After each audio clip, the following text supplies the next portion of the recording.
शांति 11 सितंबर 2023 बाबा के महावाक्य। मीठे बच्चे, अब नाटक पूरा होता है, घर चलना है, इसलिए इस शरीर रूपी कपड़े को भूलते जाओ, अपने को अशरीरी आत्मा समझो। प्रश्न: कौन सा वंडरफुल खेल संगम पर ही चलता है, दूसरे युगों में नहीं? उत्तर: फारकती दिलाने का। राम रावण से फारकती दिलाते हैं, रावण फिर राम से फारकती दिला देते। यह बड़ा वंडरफुल खेल है। बाप को भूलने से माया का गोला लग जाता है, इसलिए बाप शिक्षा देते हैं, बच्चे अपने स्वधर्म में टिको, देह सहित देह के सब धर्मों को भूलते जाओ, याद करने का खूब पुरुषार्थ करते रहो, देही अभिमानी बनो। गीत जो पिया के साथ है। ओम शांति। मीठे मीठे बच्चों ने नंबरवार पुरुषार्थ अनुसार गीत सुना। हर एक बात में नंबरवार कहा जाता है, क्योंकि यह कॉलेज है अथवा यूनिवर्सिटी कहो। साथ साथ सच्चा सत का संग भी है। सत कहा जाता है एक को, वह एक ही बार आते हैं। अब इस समय तुम सच सच कहते हो कि हम सत के संग में हैं। तुम ब्राह्मण ही उस सत कहने वाले ज्ञान सागर के सम्मुख बैठे हो। गाया भी जाता है, जो पिया के साथ है उनके लिए ज्ञान की बरसात है। पिया पिता को कहा जाता है, तुम बच्चों के सम्मुख पिया की ज्ञान बरसात है। तुम बच्चे जानते हो, बरोबर ज्ञान सागर पतित पावन अब हमारे सम्मुख है। हम पतित से पावन व कांटे से फूल बन रहे हैं। फूल बन जाएंगे, फिर यह शरीर नहीं रहेगा। कली भी आहिस्ते आहिस्ते खिलती जाती है, फट से खिल नहीं जाती। खिलते खिलते फिर कंप्लीट फूल बन जाती है। अभी कोई भी कंप्लीट फूल नहीं बने हैं, वह तो कर्मातीत अवस्था हो जाती है। देही अभिमानी तो अंत में ही बनना है। अभी तुम सबका पुरुषार्थ चल रहा है।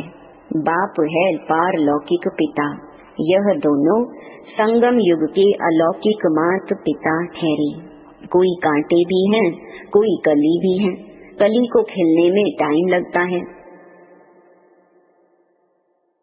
तुम सब नंबरवार कलियां हो, फूल बनने वाले हो। कोई अच्छी रीति खिले हैं, कोई आधा। एक दिन कंप्लीट भी जरूर खिलेंगे। बगीचा तो है ना। जानते हो, हम कांटे से कली तो बने हैं, फिर फूल बन रहे हैं, पुरुषार्थ कर रहे हैं।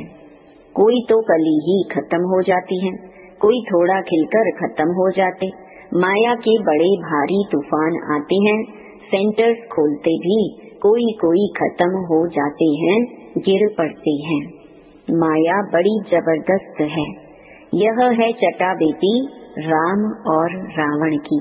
राम राम कहा जाता है, ऐसे नहीं त्रेता वाले राम को याद करते हैं। यह राम राम परमात्मा के लिए कहते हैं। रावण से राम की भेंट होती है। राम है बाप, रावण है दुश्मन माया। माया भी जबरदस्त है। यह खेल है एक दो को फारकती दिलाना। राम तुमको माया रावण से त्याग दिला रहे हैं, माया फिर तुमको बाप राम से त्याग दिलाती है। बाप कहते हैं, देह सहित जो भी संबंधी आदि देह के हैं, सबका बुद्धि से त्याग करो। सर्व धर्मानी परित्यज्य। मैं फलाना हूँ, फलाने धर्म का हूँ, यह भूल अपने स्वधर्म में टिको। देह के सब धर्म छोड़ अपने को अकेला समझो। इस दुनिया की हर एक चीज से त्याग दिलाते हैं। अशरीरी बन जाओ, मेरा बनकर और मेरे को याद करो। बाप को भूले तो माया का गोला लग जाएगा। बाप को याद करने का खूब पुरुषार्थ करते रहो। माया भी बड़ी जबरदस्त है। बाप का बनकर भी फिर माया त्याग दिलाकर बाप से छुड़ा देती है। बाप को शल कोई फारकती ना दे। आधा कल्प तुम मुझे याद करते आए हो, तुम ही संपूर्ण भक्त हो ना। भक्ति भी तुमने ही शुरू की है, तो बाप आकर माया से त्याग दिलाते हैं। कहते हैं अपने को आत्मा समझो, इस कपड़े को देह को भूलते जाओ। बस अभी हमको जाना है, उस नाटक में भी एक्टर्स होते हैं, उनको भी मालूम रहता है बस अभी 5-10 मिनट बाद हमारा खेल पूरा होने का समय आया है, फिर हम घर चले जाएंगे। खेल पूरा होने के समय यह बुद्धि में रहता है, शुरू में नहीं। तुम भी समझते हो हमारे 84 जन्म पूरे हुए, बाकी कितना समय होगा।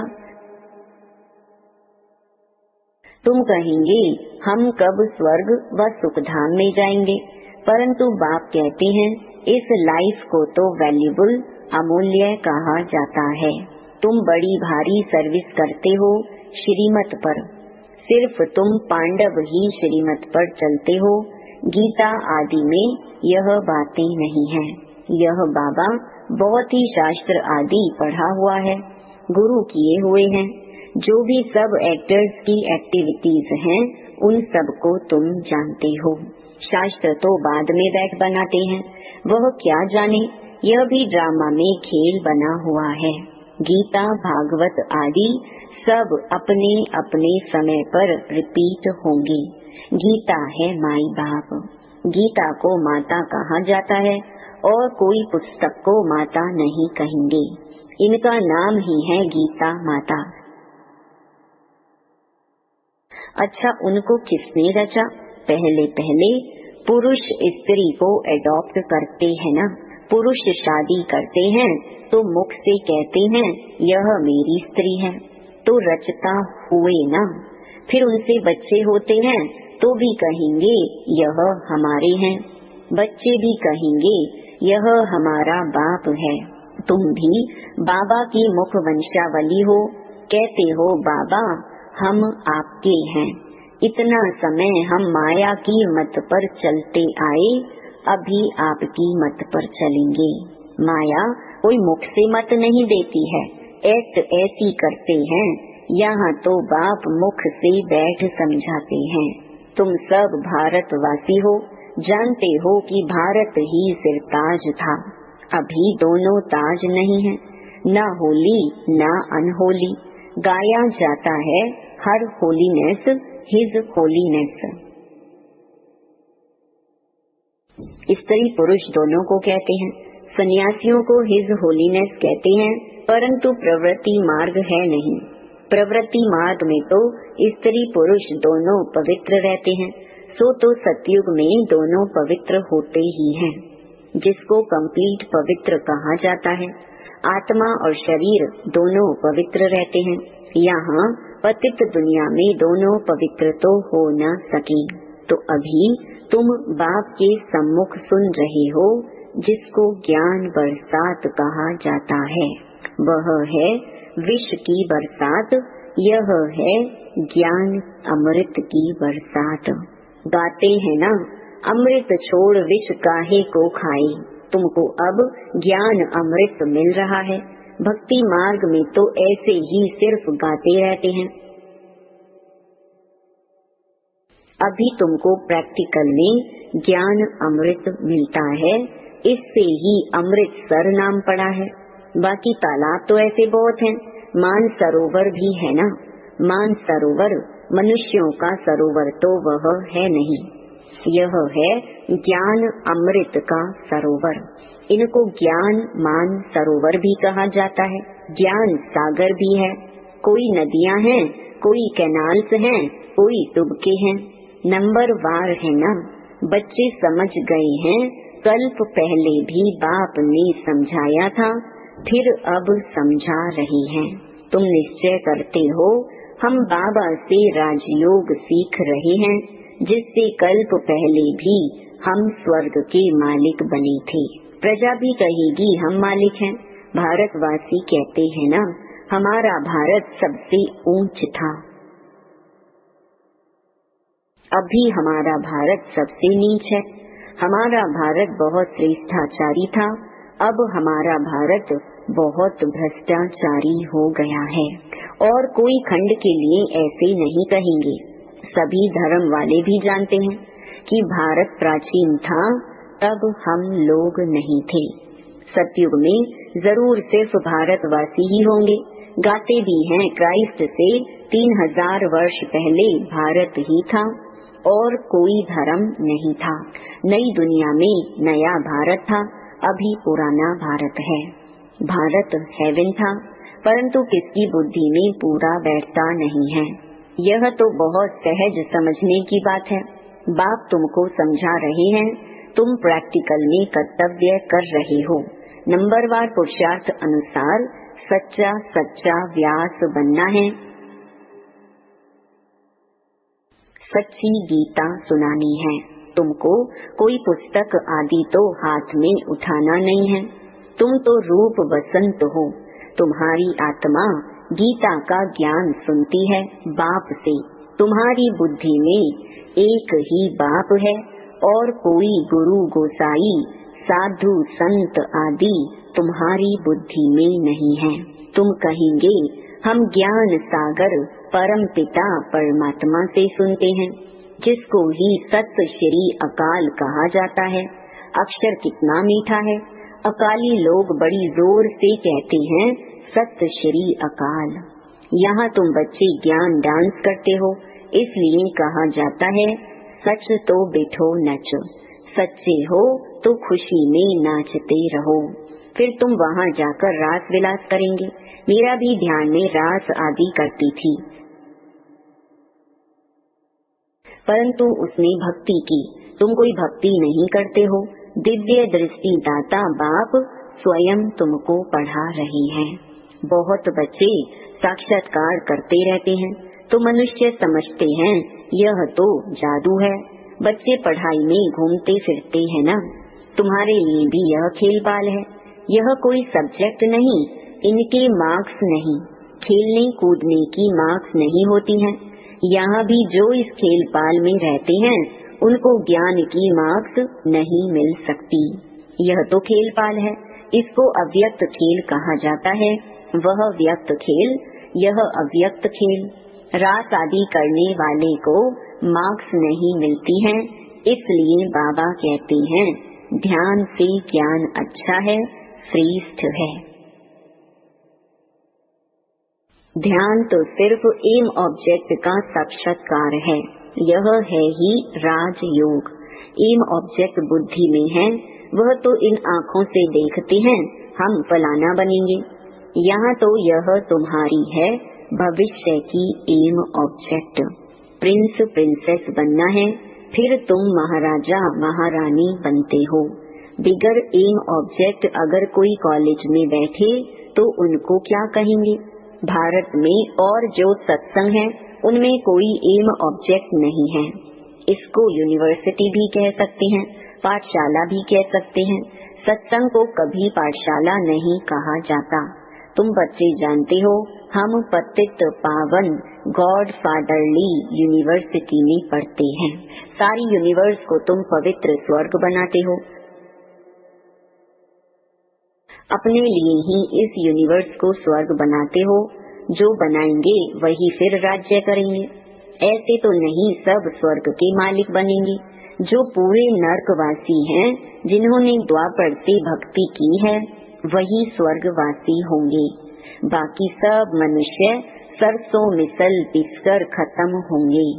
आत्माएं वापस बाप के पास जाएंगी। कितना बड़ा विनाश होना है।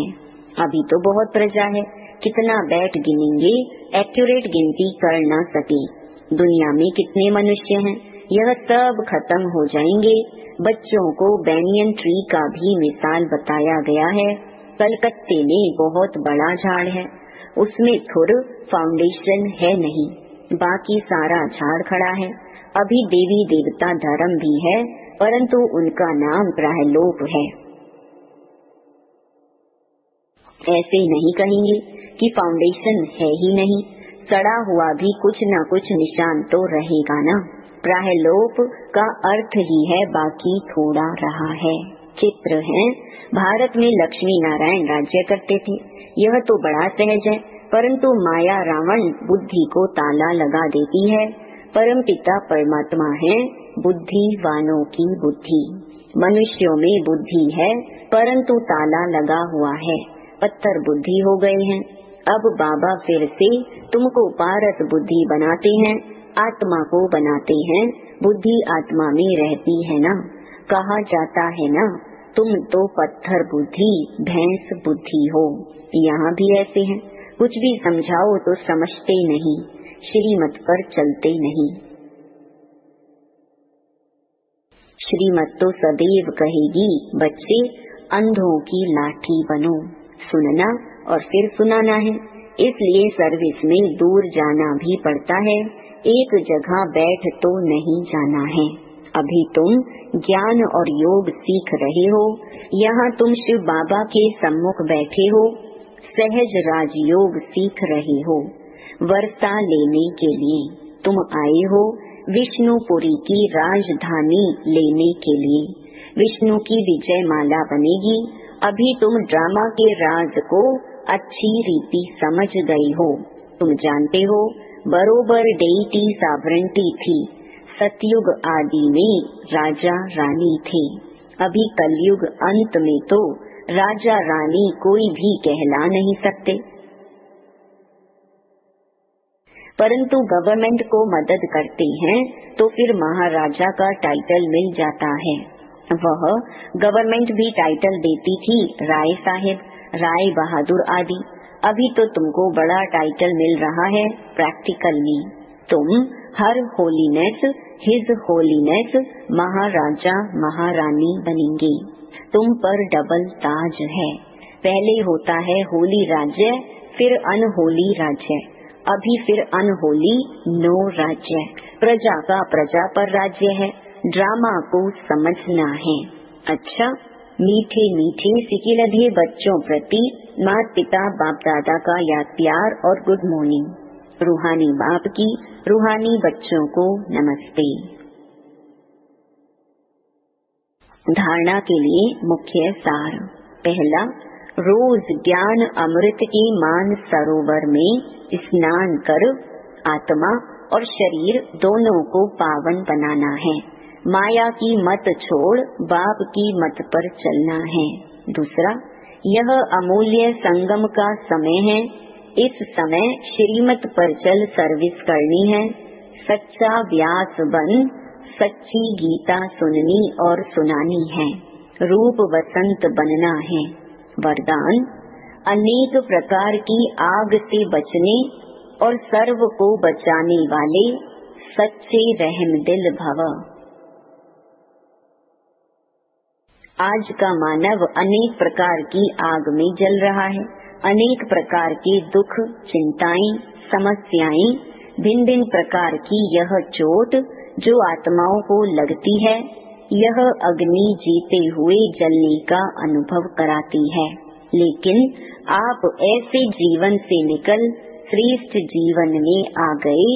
आप शीतल सागर के कंठे पर बैठे हो, अतीन्द्रिय सुख शांति की प्राप्ति में समाये हुए हो, तो रहम दिल बन अन्य आत्माओं को भी अनेक प्रकार की आग से बचाओ। गली गली में ज्ञान स्थान बनाकर सबको ठिकाना दो। स्लोगन, जिनकी एक बाप से सच्ची प्रीत है, उन्हें अशरीरी बनना सहज है। ओम शांति।